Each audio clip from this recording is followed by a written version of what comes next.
Baik, Assalamualaikum warahmatullahi wabarakatuh. Nama saya M. Rizal, NIM 192515201, Prodi Teknik Elektronika Universitas Negeri Makassar. Dalam video kali ini, saya akan melanjutkan video sebelumnya mengenai Big Data dan Cloud Computing. Untuk video kali ini, kita akan membahas mengenai Cloud Computing dalam kehidupan sehari-hari.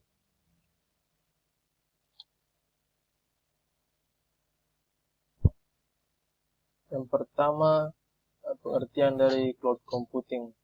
Sederhananya, cloud computing atau komputasi awan adalah metode menyampaikan berbagai layanan melalui internet. Sumber daya yang dimaksud contohnya adalah aplikasi seperti penyimpanan data, server, database, jaringan, dan perangkat lunak. Daripada menyimpan banyak file di hard disk atau penyimpanan lokal di komputer atau handphone, penyimpanan berbasis cloud memungkinkan kita menyimpan file selama kita memiliki akses ke internet. Cloud computing merupakan opsi yang populer karena memiliki banyak ketentuan seperti irit biaya, meningkatkan produktivitas, kecepatan, efisien, performa, dan keamanan. Maka itu tak heran banyak perusahaan atau orang-orang yang menggunakan cloud untuk menyimpan data. Selanjutnya, contoh pemanfaatan cloud computing di dalam kehidupan sehari-hari yaitu email. Tentu kita semua tahu apa itu email yang biasa kita gunakan untuk mengirim. Selanjutnya ada penyimpanan backup, pengambilan data. Pemanfaatan yang ketiga itu membuat dan mengakses aplikasi. Yang keempat, menganalisis data. Dan yang kelima, streaming audio dan video.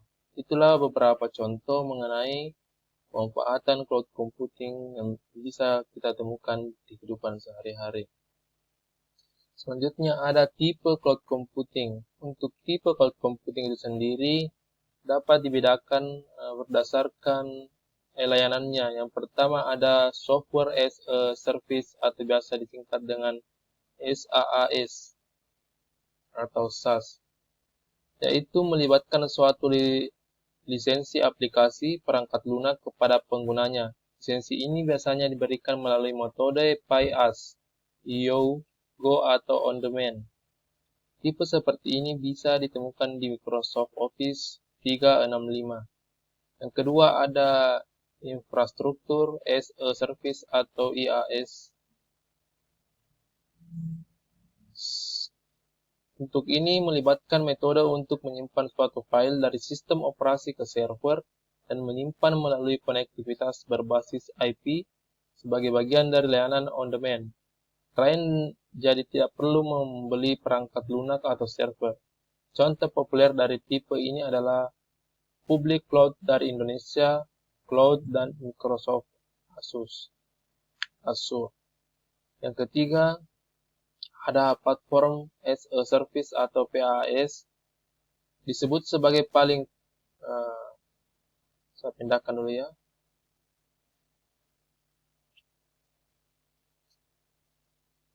Iya, saya ulang.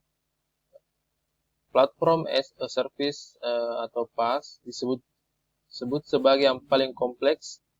Paling besarnya adalah alih-alih mengirim suatu perangkat lunak via online. PaaS sebenarnya adalah platform untuk membuat perangkat lunak yang dikirim melalui internet. Contoh dari PaaS seperti Salesforce.com dan Heroku.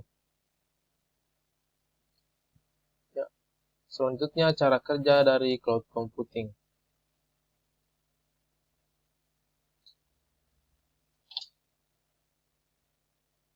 Ya, selanjutnya cara kerja dari cloud computing.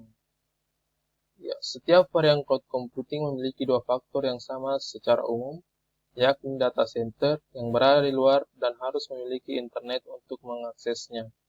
Sumber daya server dalam data center ini dikumpulkan untuk membuat platform yang sangat besar agar setiap atau siap menampung layanan virtual. Sumber daya yang dikumpulkan ini diatur agar bisa fleksibel. sehingga para pengguna bisa mengakses lebih banyak ruang penyimpanan jika diperlukan. Demikian pula dengan sumber daya yang sedang tidak digunakan, ini akan dilepas kendali ke cloud jika memang sudah tidak lagi dibutuhkan. Penggunaan sumber daya berbasis on-demand ini menawarkan skalabilitas dan fleksibilitas yang hampir tidak terbatas.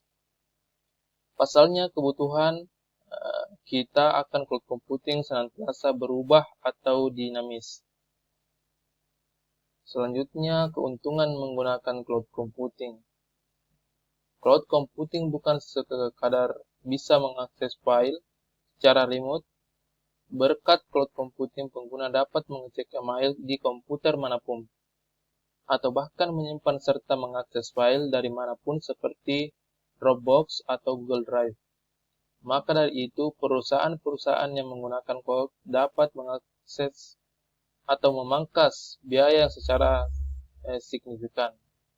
Sebelum adanya cloud, perusahaan harus memiliki, membangun manajemen informasi teknologi IT mereka sendiri. Sebaliknya, dengan adanya cloud, perusahaan hanya membutuhkan pusat server dari divisi IT agar memastikan internet yang dimiliki dapat cepat dan stabil agar karyawan bisa berinteraksi dengan cloud secara online. Selanjutnya, untuk keuntungannya, cloud membuat para karyawan bisa menghemat ruang menyimpan di laptop atau komputer. Saat ada perangkat lunak atau program yang membutuhkan update, tinggal download saja tanpa menggunakan cara tradisional seperti menggunakan disk atau flash drive. Contoh Adobe, penggunaan bisa mengakses aplikasi. Penggunanya bisa mengakses aplikasi melalui Creative Cloud dengan model subscription. Ini memungkinkan pengguna mengunduh versi terbaru dan memperbaiki program ini lebih mudah. Ya. Sekian mengenai cloud computing dalam kehidupan sehari-hari. Dengan segala kekurangan mohon dimaafkan. Terima kasih telah menonton video ini. Wabillahi taufiq wal hidayah. Assalamualaikum warahmatullahi wabarakatuh.